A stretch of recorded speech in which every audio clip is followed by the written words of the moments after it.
আজকে সন্ধে হতে না হতে কিছু না কিছু মুখরোচক খেতে ইচ্ছা করছে।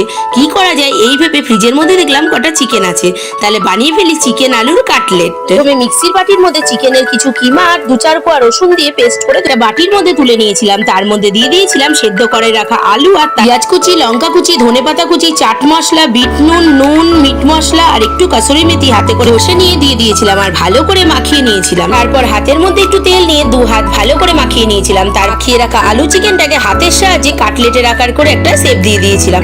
এটা যার যেমন ইচ্ছে সেরকম শেপ দিয়ে নেবে। তারপরে ঠিক দেখো এরকম দেখতে হয়েছিল। আর এদিকে দুটো ডিমকে আমি একটু নুন দিয়ে ফেটিয়ে রেখে দিয়েছিলাম। আর এদিকে একটা থালার মধ্যে আমি বিস্কুটের গুঁড়ো নিয়ে নিয়েছিলাম। আর তারপরে কাটলেটগুলোকে একটু করে ডিমের মধ্যে চুবিয়ে নিয়ে তারপরে বিস্কুটের গুঁড়োর মধ্যে দিয়ে ভালো করে দুবার কোট করে দিতে হবে, এতে কাটলেটের পুরটা একটু ভালো হবে। এরপরে কড়াইয়ের মধ্যে তেল দিয়ে তেলটা একটু গরম হতে একটা দুটো করে কাটলেট ছেড়ে দিয়ে হালকা আছে ভেজে নিলেই রেডি আমাদের ভীষণ সুস্বাদু কাটলেট।